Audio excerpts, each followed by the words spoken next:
Triple E EDC back again with another knife video. This is the Benchmade Turret. Some of you may remember that I did a video comparing the Benchmade Turret with the Benchmade Presidio and the Benchmade Contigo, a couple hard use options. But if you guys want to go take a look at that, go ahead and pause the video, take a look at that, come back, or watch it afterwards. But I don't have any of those knives anymore to compare against this. Those actually went out. So let's go ahead and do some size comparisons with some other knives. So let's go ahead and start with some hard use knives. This is the Microtech Socom Elite. As you can see, the Benchmade Turret is a little bit smaller than the Socom Elite. And we've got the Endura XM18 over here. As you can see, the Benchmade Turret's a little bit bigger than that. And here is the Endura XM24. Sort of an in-between size between the two knives.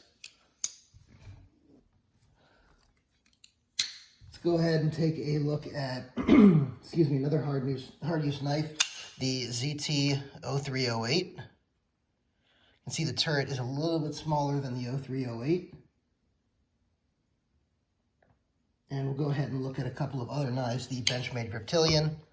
See, it's bigger than the Griptilian. The Spyderco Para 2. You can see it's bigger than the Para 2, and of course, that means it's bigger than the Para 3. And here it is against the Benchmade Super Freak, and you can see it's a little bit bigger than the Super Freak. Okay, so let's talk a little bit about the good and the bad of this knife. This is actually quite a nice knife, and I'll sort of spoil the conclusion here that I really like this knife as a hard use knife.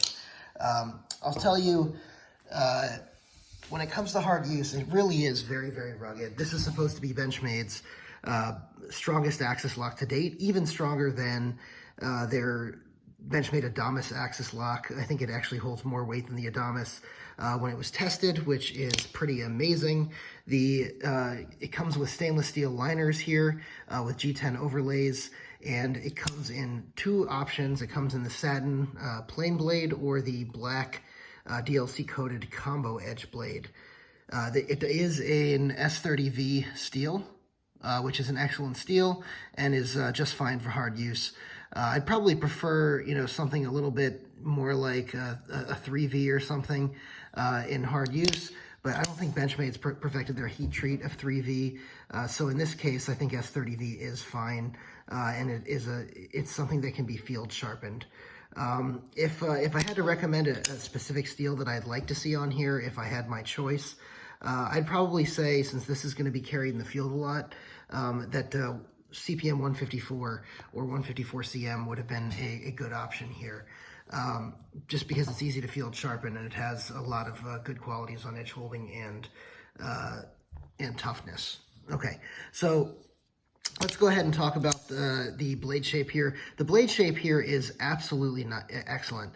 It's basically a spear point blade with a swedge up top here and a high saber grind. It has a flat here with that saber grind here. Comes down to a relatively slicey edge. Very, very nice cut to cut. Very strong overall. You can see the stock here is thick but not too thick. Let's go ahead and compare it against some other knives. Let's go ahead and look at the stock of the XM18. So you can see that it basically is the same size stock as the XM18, and you can see also, if you were going to take a lighter use knife, it is a thicker stock than, say, a Benchmade Bugout. We'll go ahead and also take a look at this against a standard stock that a lot of people should own here, and that is the Para 2, and you can see it's a similar stock to the Para 2. So it's a good, and people have, torture tested the Para 2 for a long time. I will say that because of the reinforced tip here and the way the swedge is here, you're going to have a much stronger tip here than you do on the Para 2, and if this thing can be torture tested, it normally comes in S30V, and this thing has a stronger overall blade shape and geometry to it. I really think that this is going to stand up to some really good abuse as far as the blade is concerned. The ergonomics on this are absolutely excellent. The Adamas was big and chunky, and that's something that you probably are going to compare this to. The Adamas was big and chunky. The Presidio's ergonomics were fair. I would say goodish, fair to good. But the ergonomics on this thing are excellent. You're really locked in. The jimping here locks you in very well, along with the finger guard right here, and you really have no problems. There's a guard at the top as well on a thumb ramp, so you're really not going anywhere. And I have size large gloved hands, and this works both well with gloves and without gloves. It also comes with jimping. Sorry, one second, got a low battery message. Sorry about that. It also comes with jimping up here on top of the blade, and what that's for is for pull cuts. You get the same jimping actually on the Microtech Socom Elite, and so you see there's sort of a thumb ramp here, and there's jimping up top, and you put your thumb here, and you can do your pull cuts with that jimping. The same is true here. You have that that thumb ramp, and then you have, the top here for pull cuts. The G10 on here is pretty nice G10. You can see it is textured and has really good grip in the hand. I love the olive green, the OD green, olive drab green that's on here. I think it's excellent. This comes with Benchmade's deep carry clip. I love the deep carry clip. It's not a painted clip. It's a the black on here doesn't really scratch off in the same way that a painted clip would. So I really love this clip. It's deep carry. This does carry relatively deep sorry, I have a cut on my finger, but this does carry relatively deep. This is all that shows out of the pocket, so it does carry relatively deep and is otherwise a good knife in that regard for carry. It doesn't take up too much room in the pocket, unlike the Adamas. So this thing, the main thing that I love about this knife is it has everything the Adamas has for the most part, in a form that is not nearly as chunky or blocky, and doesn't and is much more EDC friendly. So I tried EDCing in Adamas one time, and it just didn't work out because it was too heavy and too chunky and took up too much room in the pocket. It filled up too much of the hand a little bit. This fills up a good amount of hand. I could live with a little bit more beef on it, like an 80-10, but I think the Adamas had too much beef on the handle. So this is a nice happy medium here, and for a hard use knife, I think this is excellent. It does come tip up right or left, so you have drilled holes here, but it doesn't have tip down. So just be aware, if you wanted to chest rig this or something, if you're in the military, you wanted to chest rig it, you cannot do this tip down. The reason I assume that you cannot do a tip down is because of the axis lock. You don't really see too many axis locks knives with tip down carry because of the fact that the axis lock gets in the way. There is one knife I think that Benchmade makes that I know has tip down axis lock carry. This is not the axis lock version of this knife, but I think it has I think the newer version of it, because this version's been discontinued. This is a liner lock. This is the SOCP folder. I think the newest version of it has the axis lock with a 4-way reversible clip, and it works because the clip is short like this, and I think doesn't get in the way of the lock bar with the way it's designed. So this is the exception to the rule, not the rule. This is more the rule where you're not getting tip down carry. So again, if you're planning on carrying this in a chest rig, just be aware that it's going to be carried like this, and the wider part of the knife is going to be at the bottom here. So I'm not sure that that's going to work very well. You military guys would probably know better, or law enforcement guys would know better than me with respect to that. The action on this is extremely smooth. Just like any axis lock knife, you're going to get really good action on it. With that drop, free swinging action. There is no side to side play, no up and down play. This thing is really rock solid. And it completely drops shut like this. It's very nice action on this. So I really have to commend them for the execution here. The fit and finish on this is pretty good. You can see here we go. The fit is pretty well along the liners and the scales. I don't see any obvious signs of, you know, places where the scales and the liners do not fit. The centering on this is spot on, dead on. So, you know, that's nice as well. Overall, this is just an excellent knife. I would, if you're asking me which knife I would get between the Presidio, the Adamas, the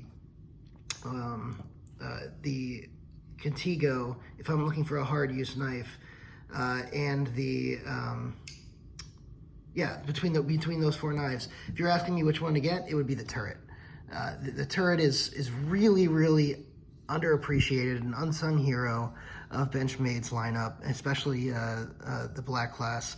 And I really wish more people would give it, you know, a harder look. Now let's talk about some of the bad. Some of the bad is the angle on this is a little awkward. So if you see here, you have sort of the flat of the blade here, and then the handle is angled downward a little bit. That's okay, but it just takes some getting used to, and it's something that, you know, it does take a little bit of getting used to, and it's hard switching back and forth. Like if you're the type of person like me that likes to go from knife to knife to knife in a rotation every day, then it will get a little awkward. But if you know, I noticed when I carried this several days in a row, it didn't bother me at all. So if this is your knife that you're going to carry pretty much every day, or you know, or at least carry most often, then I think that it's fine. It's not going to be an issue, but just be aware of it. Another drawback I would say is the execution on this, on the jimping here with the thumb ramp and the jimping on top of here for draw cuts, I don't think is nearly as good as Microtech did on the Socom Elite. I'll tell you why. So on the Microtech Socom Elite, you can see there's a ramp up and there's a ramp up, and it meets sort of in the middle at the top of a hill. Okay, that's great because I get the benefits of having a thumb ramp here, right here where it locks in my fingers, and I'm not worried, you know, if I have to do a piercing motion, I'm not worried about my hand sliding up, so it's locked in there. Now, as far as on a draw cut, if I move my hand forward, I'm literally going straight up, and it's like another thumb ramp over here, right? So that's perfect.